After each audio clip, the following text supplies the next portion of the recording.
సహచర మంత్రివర్గ సభ్యులు, డిప్యూటీ సీఎం గారు, అదే సమయంలో ఒక పార్టీ అధినేతగా ఉండి ఈ రాష్ట్ర అభివృద్ధి కోసం నిరంతరం పనిచేస్తున్నటువంటి వ్యక్తి మన పవన్ కళ్యాణ్ గారు. ఏమాత్రం డీవియేషన్ లేదు. రాష్ట్రం నష్టపోయింది. అమరజీవి పొట్టి శ్రీరాములు గారి యొక్క స్ఫూర్తితో ఈ రాష్ట్రానికి పూర్వ వైభవం తేవాలనే దీక్షతో నాకు పూర్తిగా సహకరిస్తున్నటువంటి పవన్ కళ్యాణ్ గారికి,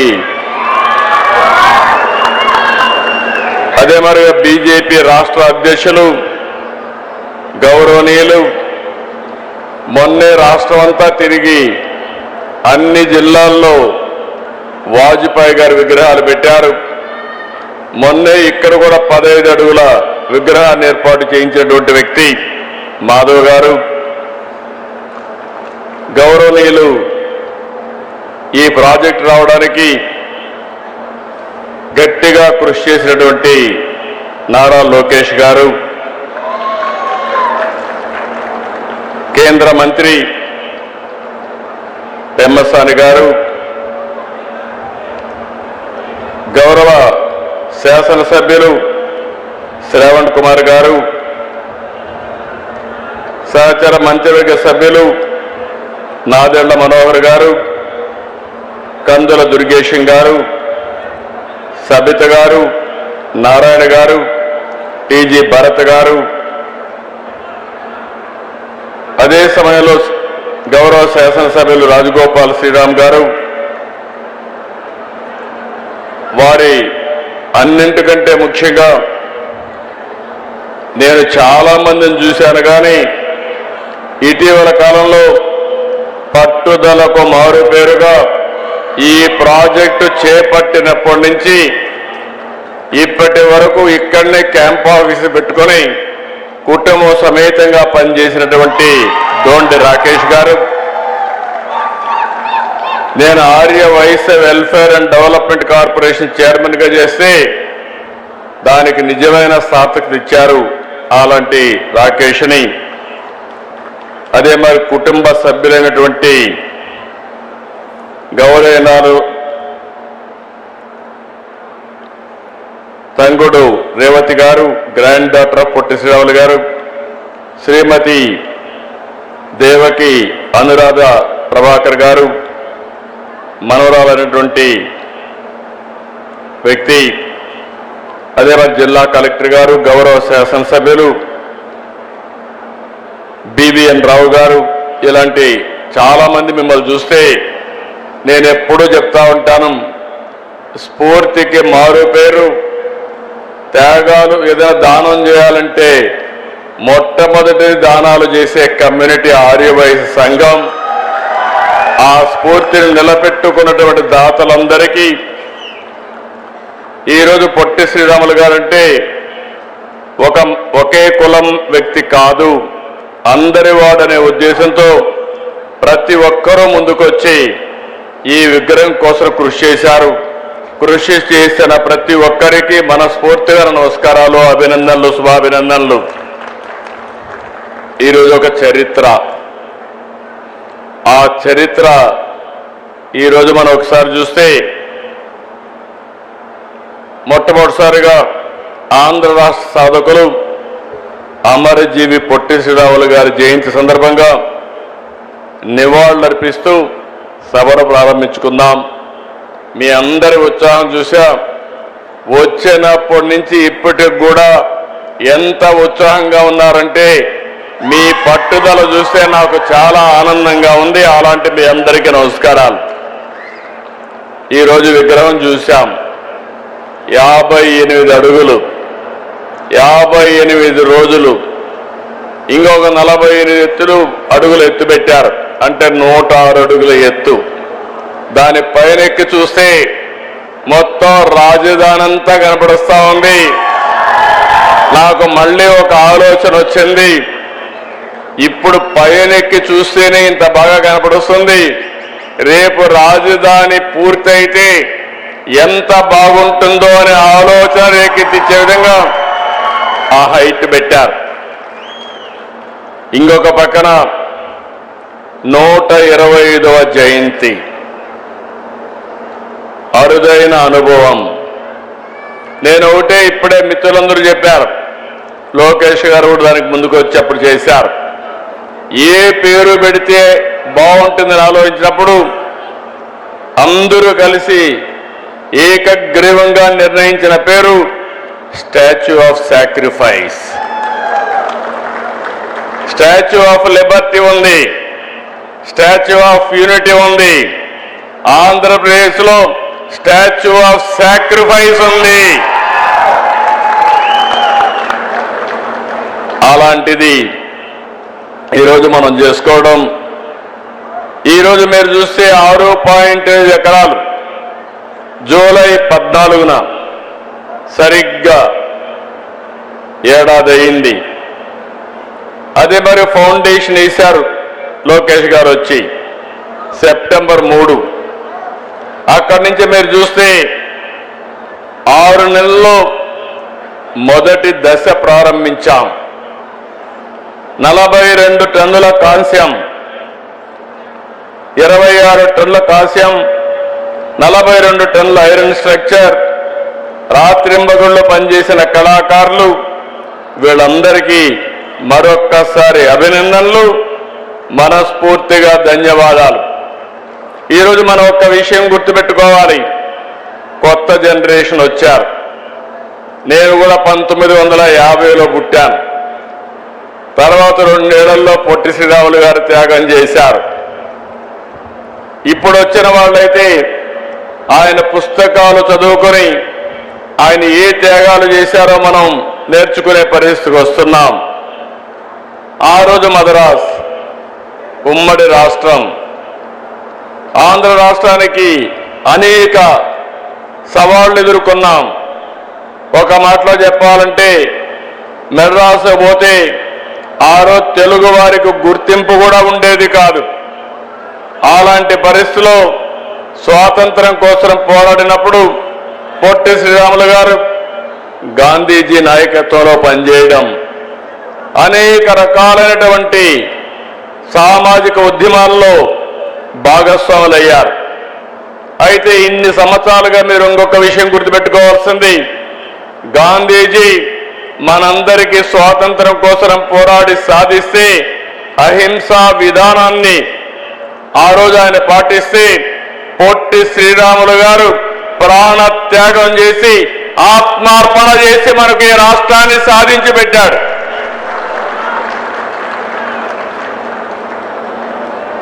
ఎవరు ఊహించలేదు, ఎవరు కూడా సహకరించలేదు. ఓసారి అలాంటి సమయంలో మీరు చూస్తే చాలా మంది వ్యక్తులు చెప్పారు, అవన్నీ నేను చెప్పడం లేదు. అలాంటి సమయంలో నేను చనిపోయినా పర్వాలేదు, ఆ తర్వాత మార్పు వస్తుంది, తెలుగు వారికి గుర్తింపు వస్తుంది, భాషా ప్రయుక్త రాష్ట్రాలు ప్రారంభమవుతాయని ఆలోచించి ఆయన త్యాగం చేశాడు. ఈరోజు మనం గుర్తుపెట్టుకోవాలి, భారతదేశంలో పొట్టి శ్రీరాములు గారు త్యాగం చేసిన తర్వాత భాషా ప్రయుక్త రాష్ట్రాలకు నాంది పలికింది. ఆ తర్వాతనే అన్ని రాష్ట్రాలు వచ్చాయి. దానికి కారకులు పొట్టి శ్రీరాములు గారని చెప్పి కూడా మీకు తెలియజేస్తున్నా. ఇంకొక పక్కన అనేక ఉద్యమాల్లో ఆయన పార్టిసిపేట్ చేశాడు. 5 దశాబ్దాల్లో అనునిత్యం అనేక విషయాల్లో పోరాటం చేశారు. ఇప్పుడే మనం ఏబీ చూశాం, ఆయన సతీమణి పిల్లలు చనిపోయినప్పుడు, తల్లి చనిపోయినప్పుడు ఆయన ఒకటే ఆలోచించారు, ఈ దేశం కోసం నేను త్యాగం చేయాలి, అంకిత భావంతో పనిచేయాలని పనిచేసే పరిస్థితికి వచ్చారు. మనందరం గుర్తుపెట్టుకోవాలి, ఆయన కూడా మనమారుగానే ఒక సాధారణ కుటుంబంలో పుట్టారు. 1946 నెల్లూరు జిల్లా మూలపేటలోని దేవాలయాలకు వెళ్లి దళితులకు ప్రవేశం కల్పించారు. 48లో వార్దాలో దళిత దినోద్ధరణ కోసం 29 రోజులు నిరాహార దీక్ష చేశారు. అదే సమయంలో మెడ్రాస్లో మీరు చూస్తే 1952 అక్టోబర్ 19 దీక్షకి దిగారు.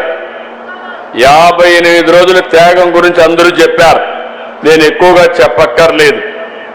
58 రోజులు కనీసం నీళ్లు కూడా దాక్కుండా కఠోరమైన దీక్ష చేసి ప్రాణ త్యాగం చేసిన వ్యక్తి పొట్టి శ్రీరాములు గారు. ఆయన త్యాగాన్ని శాశ్వతంగా గుర్తుపెట్టుకోవాల్సింది తెలుగు జాతి అని కూడా మరొక్కసారి విజ్ఞప్తి చేస్తున్నాను. అయితే మనకు ఓసారి కొన్ని సమస్యలు, తెలుగు జాతి అనేక సమస్యలు ఎదుర్కొంది, ఇప్పటికి కూడా ఎదుర్కొంటూనే ఉంది. ఈరోజు మీరు చూస్తే ఒకప్పుడు చెన్నై మన రాజధాని, ప్రెసిడెన్షియల్ గవర్నమెంట్ ఉన్నప్పుడు మెడ్రాస్ ప్రావిన్స్ కింద మనం అందరం కూడా చెన్నైకి పోయేవాళ్ళం. తెలుగు జాతి కూడా అనేక సందర్భాల్లో అనేక విధాలుగా విడిపోయింది, అనేక విధాలుగా కలిసింది, అనేక సమస్యలు కూడా ఫేస్ చేసి ఈరోజు మీరు చూస్తే తెలుగు వారికి 2 రాష్ట్రాలు ఉండేది భారతదేశంలో, ఒకే ఒక జాతికి, అది కూడా తెలుగు జాతికి హైదరాబాద్, తెలంగాణ, ఇక్కడ వచ్చి ఆంధ్రప్రదేశ్. మొట్టమొదటిసారిగా ఆ రోజు కూడా మనం గుర్తుపెట్టుకోవాలి, తెలుగు జాతికి ఒక మాటలో చెప్పాలంటే ఐకమత్యం తక్కువ. ఆ రోజు కూడా మన వాళ్ళు విభేదించారు. ప్రాణ త్యాగం చేసి పొట్టి శ్రీరాములు గారు త్యాగం చేసి తెలుగు భాషా ప్రయుక్త రాష్ట్రాన్ని ఇప్పిస్తే ఎక్కడ పెట్టాలని ఆలోచించి కొంతమంది కర్నూలు, కొంతమంది విజయవాడ, కొంతమంది విశాఖపట్నం, ఫైనల్ గా కర్నూలు రాజధానిగా గుంటూరు హైకోర్టు పెట్టి రాజీ ఫార్ములాకు వచ్చారు. ఆ రోజు కూడా ఒకటే ఆలోచించారు, మళ్ళీ హైదరాబాద్ పోతున్నాం, తెలుగు రాష్ట్రం ఒక రాష్ట్రంగా ఉంటుందని ఆలోచించి పెడితే మళ్ళీ 1953 అక్టోబర్ 1న కర్నూలు రాజధాని, 1956 నవంబర్ 1న హైదరాబాద్ రాజధానిగా ఆంధ్రప్రదేశ్ రాష్ట్ర అవతరణ, మళ్ళీ 2014 జూన్ 2న నవ్యాంధ్ర ఆవిర్భావం. ఏ రాష్ట్రం కూడా ఇన్ని సమస్యలు ఫేస్ చేయలేదు. అదే సమయంలో మళ్ళీ ఒకసారి చూస్తే 1924 3 ముక్కలాట, 3 రాజధానులు, అసలు రాజధానే లేకుండా చేసే పరిస్థితికి వచ్చారు. అంటే దీన్ని చూసిన తర్వాత మనందరం గుర్తుపెట్టుకోవాల్సింది 1924 ఈ రోజు ఇక్కడ చూస్తున్నాం. నేను ఎప్పుడు ఆలోచిస్తాను, ప్రజా రాజధాని ఈ అమరావతి, దేవతల రాజధాని అమరావతి. దేవతలుండేది అమరావతిలో. ఇక్కడ ఈ కలియుగంలో మనమందరం ఉండబోయేది అమరావతి అని మరొకసారి మీకు గుర్తు చేస్తున్నాను. అలాంటి రాజధానిని ఎన్ని ఆటలాడారంటే చాలా బాధేస్తుంది. శ్మశానం అన్నారు, ఎడారన్నారు, ఇది లాభం లేదన్నారు. ఏదైతే పొట్టి శ్రీరాములు గారి త్యాగాన్ని బిగినింగ్ లో గుర్తించలేదో, ప్రాణ త్యాగం చేసిన తర్వాత ఏ విధంగా అయితే గుర్తించారో ఇక్కడ కూడా ఒక త్యాగం ఉంది. ప్రపంచంలో ఎక్కడా జరగలేదు. 29,000 మంది రైతులు 33,000 ఎకరాలు ఒక్క పైసా తీసుకోకుండా ల్యాండ్ పూలింగ్ లో ల్యాండ్ ఇచ్చారంటే అదొక స్ఫూర్తి, ఇదొక చరిత్ర. మన దగ్గర డబ్బులు లేవు. డబ్బులు లేకపోతే అమరావతి కట్టాలి. నేను ఒకటే ఆలోచించాం, అమరావతి కట్టాలంటే డబ్బులు లేనప్పుడు ఏం చేయాలని ఆలోచించినప్పుడు మీలో కూడా కొంతమందికి ఆలోచనలు వస్తూ ఉంటాయి. నాకు కొత్త ఆలోచన వచ్చింది, అదే ల్యాండ్ పూలింగ్. రాజధాని నిర్మాణంలో ప్రజల్ని భాగస్వాములు చేయడం, భాగస్వాములు చేసి తద్వారా వాళ్ళు బాగుపడతారు, రాజధాని కట్టడానికి సులభం అవుతుంది. అందుకే ఆ రోజు నేను ఆలోచించినప్పుడు ఒకటే చెప్పాను, ప్రతి సంవత్సరం మీకు కావాల్సినటువంటి కొంత డబ్బులు ఆర్థిక సహాయం చేస్తాం. అంటే ఈరోజు మీ ఆదాయాన్ని దృష్టిలో పెట్టుకొని యాన్యుటీ ఇస్తాం. 10 సంవత్సరాల తర్వాత మీరు అమ్ముకుంటే దానివల్ల మీ ఆదాయం పెరుగుతుంది, మీకు కూడా పేరు వస్తుంది రాజధానికి ఇచ్చిట్టని చెప్పాం. నేను గర్వపడుతున్నా. మా మాట నమ్మారు. 33,000 ఎకరాలు ల్యాండ్ ఇచ్చారు. ల్యాండ్ ఇచ్చిన దానికి కొన్ని ఇబ్బందులు పాలయ్యారు. 1924 రైతుల పోరాటం అమరావతి చరిత్రలో శాశ్వతంగా ఉంటుందని మరొకసారి మీ అందరికీ విజ్ఞప్తి చేస్తున్నాను. వారికి కూడా పొట్టి శ్రీరాములు గారు కల్లో కనపడి నేను త్యాగం చేశాను, మీరు కూడా పోరాడమని స్ఫూర్తి ఇచ్చి పోరాటం చేయించాడు. ఆ స్ఫూర్తితోనే ముందుకు పోయారు. అందుకే మనం చరిత్రలో మంచిని చెడుని రెండు కూడా గుర్తుపెట్టుకోవాల్సిన అవసరం ఉంది. మళ్ళీ నేను పవన్ కళ్యాణ్ గారు మేము ఆలోచించాం, అనునిత్యం ఒకటి ఆలోచించాం. విధ్వంసం జరిగింది, రాష్ట్రం యొక్క బ్రాండ్ దెబ్బతినింది, తెలుగు జాతి నష్టపోయింది. మళ్ళీ ఏం చేయాలని ఆలోచించి ఒకే మాట మీద నిలబడ్డాం. ఈ రాష్ట్ర పునర్నిర్మాణం కోసమే జనసేన, తెలుగుదేశం, బీజేపీ 3 కలిసి ఎన్డీఏ కూటమి పెట్టుకున్నాం. ఆ కూటమి 21 నెలలు మంచి ఫలితాలు వచ్చాయి. ఈరోజు మీరు చూస్తున్నారు, ఎక్కడికక్కడ సంక్షేమ కార్యక్రమాలు చేపట్టాం, అభివృద్ధి కార్యక్రమాలు చేశాం. పోలవరం ఆంధ్రప్రదేశ్కు జీవనాడి. పోలవరం పూర్తయితే మన జీవితాలు బాగుపడతాయి. అలాంటి పోలవరం ప్రాజెక్ట్ని విధ్వంసం చేసే పరిస్థితికి వచ్చారు. డయాఫామ్ వాల్ని గోదావరిలో కలిపేసే పరిస్థితికి వచ్చారు. 440 కోట్లతో పూర్తయిన పోలవరానికి మళ్ళీ మీరు చూస్తే 1000 కోట్ల రూపాయలు ఖర్చు పెట్టి పేర్లలుగా డయాఫామ్ కొత్తది కట్టే పరిస్థితికి వచ్చాం. అది కూడా పూర్తయింది. రాబోయే రోజుల్లో పొట్టి శ్రీరాములు గారి యొక్క స్ఫూర్తితో 2027 గోదావరి పుష్కరాల కంటే ముందు పోలవరాన్ని జాతికి అంకితం చేస్తాం. అదేవిధంగా ఏదైతే ఇక్కడ మనం కూర్చున్నామో, ఈరోజు ఫౌండేషన్ వేశామో, దీనికి ఒకటే మీ అందరికీ విజ్ఞప్తి చేస్తున్నాం. ఇది అమరావతి తెలుగు ప్రజల గౌరవానికి, ఆత్మవిశ్వాసానికి, ఆత్మ గౌరవానికి సంబంధించిన విషయం. ప్రతి ఒక్కరు గుర్తుపెట్టుకోవాలి. ఇల్లుండడమే కాదు, మనకంటూ ఒక రాజధాని ఉండాలి. అప్పుడే ఎక్కడికైనా వెళ్తే ఏది నీ రాజధాని అంటే గౌరవంగా, సగర్వంగా అమరావతి నా రాజధాని అని చెప్పే పరిస్థితి తీసుకొస్తాం. అలాంటి రాజధానిని నిర్మాణం చేయడం 3 సంవత్సరాల్లో మీరే చూస్తారు. ఒక స్థాయికి తీసుకొస్తాం. అదే సమయంలో ఇంకొక విషయం కూడా మీరు గుర్తుపెట్టుకోవాల్సిన, రాష్ట్రంలో ప్రతి ఒక్కరూ గుర్తుపెట్టుకోవాలి. ప్రజా రాజధాని అమరావతి డబ్బులు ప్రజల ట్యాక్సులు ఇక్కడ ఖర్చు పెట్టాం.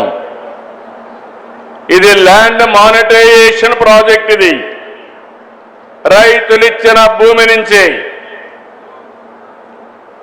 కొంత భూమి తిరిగి డెవలప్ చేసి వారికి ఇస్తాం. ప్రభుత్వ భవనాలు కానీ ఇన్ఫ్రాస్ట్రక్చర్ కడతాం. మిగిలిన భూమి కూడా కొంత అమ్మి ఆ డబ్బులతో పూర్తిగా అప్పులు లేకుండా ఈ రాజధాని నిర్మాణం చేసే బాధ్యత తీసుకుంటున్నామని చెప్పి నేను మీకు తెలియజేస్తున్నా. ఇది ఉపాధి కల్పిస్తుంది, రాష్ట్ర ప్రజలకు ఆదాయం పెంచుతుంది, తద్వారా సంక్షేమ కార్యక్రమాలు చేసే పరిస్థితికి వస్తాం తప్ప ఇంకొకటి కాదని చెప్పి కూడా నేను మీకు తెలియజేస్తున్నాను. కొంతమంది కావాలని తప్పుడు ప్రచారాలు చేస్తున్నారు. ఆ తప్పుడు ప్రచారాలను మీరు చూస్తే ఏదో రాష్ట్రంలో ఉండే డబ్బులన్నీ ఇక్కడ ఖర్చు పెడుతున్నారని తప్పుడు ప్రచారాలు చేసి పబ్బం గడుపుకునే పరిస్థితికి వస్తున్నారు. ఈరోజు ఇక్కడికి వచ్చినప్పుడు నేను చూస్తున్నాను అన్ని జిల్లాల నుంచి ఈ కార్యక్రమంలో ఒక హిస్టారికల్ కార్యక్రమంలో అందరూ కూడా ఆన్లైన్లో ఉన్నారు, నియోజకవర్గంలో ఉన్నారు, జిల్లాల్లో ఉన్నారు, వర్చువల్గా ఉన్నారు. వారందరూ కూడా మనస్ఫూర్తిగా అభినందనలు. ఈరోజు ఇక్కడికి వచ్చినప్పుడు మీ అందరికీ ఒకటే విజ్ఞప్తి చేస్తున్నాను. ఈరోజు ఈ ప్రభుత్వం అందరి ప్రభుత్వం, ప్రతి ఒక్కరికి న్యాయం చేస్తాం. మొన్నటి వరకు ఆర్య వయస్సులు వ్యాపారాలు చేసుకోవాలంటే కూడా భయపడుతూ చేసుకున్న పరిస్థితి. ఈరోజు మేము ఆ రోజు హామీ ఇచ్చాం, మీరు స్వేచ్ఛగా ముందుకు పోవచ్చని చెప్పి ఈరోజు ఎలాంటి ఇబ్బంది లేకుండా మీ వ్యాపారాలు సుజావుగా చేయించే బాధ్యత ఈ ప్రభుత్వాన్ని నేను మరొక్కసారి విజ్ఞప్తి చేస్తున్నా. రాష్ట్ర అభివృద్ధిలో ఎప్పుడూ నేను చెప్పేవాడిని, మీరు ఎప్పుడూ ముందుంటారు. 10 రూపాయలు సంపాదిస్తే 2 రూపాయలు దాన ధర్మాలు ఖర్చు చేసే ఏకైక వర్గం ఆర్య వయసు కులం. ఇది చరిత్ర. అందుకే ఈ ప్రాజెక్టులో కూడా ఒకసారి అనౌన్స్ చేస్తానే మీరే ముందుకొచ్చి డబ్బులు ఇచ్చి ఈ ప్రాజెక్టుని పూర్తి చేయగలిగారు. నేను ఆ రోజు మిమ్మల్ని అడిగినప్పుడు 2018లో ఆంధ్రప్రదేశ్ రాష్ట్ర ఆర్య వయసు సంక్షేమ అభివృద్ధి కార్పొరేషన్ని ఆనాటి ప్రభుత్వంలో నేనే ఏర్పాటు చేశాం. విస్తృతంగా సేవలు అందిస్తున్నారు. నేను ఒక మాట ఇచ్చాం, నేను కానీ పవన్ కళ్యాణ్ గారి శ్రీ వాసవి కన్యక పరమేశ్వరి ఆత్మార్పణ రోజును ప్రతి సంవత్సరం రాష్ట్ర ప్రభుత్వ కార్యక్రమంగా నిర్వహిస్తామని చెప్పాం, చేసి చూపించాం. పశ్చిమ గోదావరి వాసవి అమ్మ పుట్టిన ప్రాంతం పెనుగొండ. ఆ ఊరిని వాసవి పెనుగొండగా మారుస్తామని వాసవి పెనుగొండగా మార్చాం. మీ సెంటిమెంట్ ని గౌరవించాం. ఇప్పుడే మా మిత్రుడు పవన్ కళ్యాణ్ గారు జేజేఎం ప్రతి ఒక్కరికి ఇంటికింటికి నీళ్లు ఇచ్చే కార్యక్రమానికి అమరజీవి జలధారగా నామకరణం చేశారు. ప్రతి ఒక్కరికి గుర్తుంటుంది, నీళ్లు తాగేటప్పుడు అమరజీవిని గుర్తు చేసుకొని ఆ మహనీయుడి వల్ల ఈరోజు కొల్లాయి ద్వారా మేము నీళ్లు తాగుతున్నామని గుర్తు తెచ్చే విధంగా శాశ్వతంగా ఈ కార్యక్రమాన్ని చేపట్టాం. ఇంకొక పక్క మొన్నే ఒక రిక్వెస్ట్ చేశారు. ఆర్య వయసుల్లో వివిధ నేములు పెట్టి కొంత ఇబ్బంది, కోమటి, గుప్తా, వైశ్య, శెట్టి అని ఉన్నాయి. అందరినీ కలిపి ఒకే పేరుతో పిలిస్తే బాగుంటుంది. ఆర్య వయస్సు అని అడిగారు. తొందరలోనే ఆర్య వయస్సు పేరుతో అందరినీ ఒకే కేటగిరీ కింద తీసుకొస్తాం. జీవో కూడా ఇష్యూ చేస్తామని చెప్పి నేను మీకు తెలియజేస్తున్నా. ఈరోజు నేను ఒకటే మిమ్మల్ని అందరినీ కోరుతున్నాను, బడ్జెట్లో ప్రాధాన్యత ఇచ్చాం. అభివృద్ధిని, సంక్షేమాన్ని సమతూకంగా సుపరిపాలన సాగిస్తున్నాం. నా ఆలోచన ఒకటి, మా ఆలోచన ఒకటి, healthy, wealthy, happy society. Andhra Pradesh రాష్ట్రంలో అందరూ ఆరోగ్యంగా ఉండాలి, ఆనందంగా ఉండాలి, ఆదాయాన్ని కూడా సంపాదించే పరిస్థితి రావాలి, అందరి జీవన ప్రమాణాలు మెరుగుపడాలి. అలాంటి చేయగలిగినప్పుడు, అందరికీ న్యాయం చేయగలిగినప్పుడు పొట్టి శ్రీరాములు గారికి నిజమైన నివాళులు మనం అర్పించినట్టు అవుతుంది. దానికోసం మేము పనిచేస్తామని చెప్పి కూడా నేను మీకు తెలియజేస్తున్నా. నేను ఒకటే ఈ సందర్భంగా అందరికీ విజ్ఞప్తి చేస్తున్నాను. ఈరోజు మీరు చూస్తున్నారు, యుద్ధాలు జరుగుతున్నాయి. దీనివల్ల కొన్ని సమస్యలు వస్తాయి. అయినప్పటికీ మన ప్రధానమంత్రి నరేంద్ర మోడీ గారు చాలా సమర్థవంతంగా ఇబ్బందులు తగ్గించడానికి అన్ని చర్యలు తీసుకుంటున్నారు. ఓసారి ఇది మన చేతుల్లో లేదు. ప్రపంచం మొత్తం మీరు చూస్తే మొత్తం అతలాకుతలమయ్యే పరిస్థితి వచ్చింది. ఎక్కడికక్కడ సప్లై చైన్ అంతా కూడా డిస్టర్బ్ అయింది. దీనివల్ల వంట గ్యాస్ కానీ, అదే మరి మనం పండించే పంటలు కానీ, చేసే ఉత్పత్తులు కానీ అంతర్జాతీయ మార్కెట్లోకి అమ్మలేకపోతున్నాం. ఇలాంటప్పుడు కొన్ని ఇబ్బందులు వస్తాయి. రేపు రాబోయే రోజుల్లో యుద్ధం తర్వాత కూడా దీని పరిణామాలు ఉంటాయి. అయితే నేను రాష్ట్రంలో ఉండే మీ అందరికీ ఒకటే విజ్ఞప్తి చేస్తున్నాను. ఈరోజు పొట్టి శ్రీరాములు గారు త్యాగం చేశారు. ఆయన బలిదానమే, ఆయన యొక్క ఆత్మార్పణే ఈరోజు మనం అందరం కూడా తెలుగు మాట్లాడే వాళ్ళం ఒక రాష్ట్రంగా ఏర్పడ్డాం. అదే సమయంలో మనలో కూడా ఒక ఆలోచన రావాలి. మనం చేసే ప్రతి ఒక్క పని కూడా రాబోయే రోజుల్లో మంచి ఫలితాలు ఇచ్చే విధంగా మనం పనిచేయాల్సిన అవసరం ఉంది. ఈరోజు ప్రపంచమంతా కూడా యుద్ధం జరిగినప్పుడు, అనేక సమస్యలు వచ్చినప్పుడు మనం కృంగిపోతే నష్టపోతాం. అదే సమయంలో సరైన నిర్ణయాలు తీసుకోకపోతే తీవ్రంగా నష్టపోతాం. మన చేతుల్లో ఉండే నిర్ణయాలన్నీ మనం తీసుకుందాం. మేము ప్రభుత్వం కూడా సమీక్షలు చేస్తాం. ఎప్పటికప్పుడు మీకు గైడెన్స్ ఇస్తాం. ఈరోజు అవన్నీ చేస్తున్నాయి. ఇలాంటి కష్టకాలంలో సమిష్టిగా స్ఫూర్తిదాయకంగా ముందుకు పోయి మనం పనిచేయగలిగితే రాబోయే రోజుల్లో దీనికి మెరుగైన ఫలితాలు వస్తాయని చెప్పి కూడా నేను మీకు తెలియజేస్తున్నా. అందుకే మనమందరం ఎప్పటికప్పుడు గుర్తుపెట్టుకోవాల్సింది, ఇలాంటి మహనీయులందరూ ఎన్నో త్యాగాలు చేశారు. దేనికోసం త్యాగాలు చేశారని మనం ఆలోచిస్తే జాతి కోసం త్యాగాలు చేశారు. మనమందరం ఆలోచించాల్సింది, అలాంటి త్యాగాలు నిరంతరం ముందుకు పోవాలంటే జాతి కూడా గుర్తుపెట్టుకొని ఏ సమయంలో ఏ విధంగా యాక్ట్ చేయాలనో ఆ విధంగా యాక్ట్ చేయాల్సిన అవసరం ఉంది. నేను ఒకటే హామీ ఇస్తున్నాను. నాకెప్పుడు గుర్తుంటుంది, అమరజీవి పొట్టి శ్రీరాములు గారు త్యాగ ఫలితం ఈ రోజు ఆంధ్ర రాష్ట్రం భాషా ప్రయుక్త రాష్ట్రం మనకు వచ్చింది. మొన్నటి వరకు ఒకసారి మీరు చూస్తే ఎన్టీ రామారావు గారు తెలుగుదేశం పార్టీ పెట్టే వరకు తెలుగు వారికి గుర్తింపు లేదు. ఈరోజు ప్రపంచం మొత్తం తెలుగు జాతికి గుర్తింపు తెచ్చిన వ్యక్తి నందమూరి తారక రామారావు గారు. ఈరోజు మళ్ళీ మిమ్మల్ని కోరుతున్నాం, మనమందరం గట్టిగా పనిచేద్దాం. సమస్యలు వస్తాయి, అప్పుడప్పుడు కొన్ని మన చేతుల్లో ఉండేవి ఉంటాయి, కొన్ని బయట యొక్క పరిస్థితులు కూడా వస్తూ ఉంటాయి. బయట ప్రభావమే ఈరోజు యుద్ధం కానీ దీని పరిణామాలు.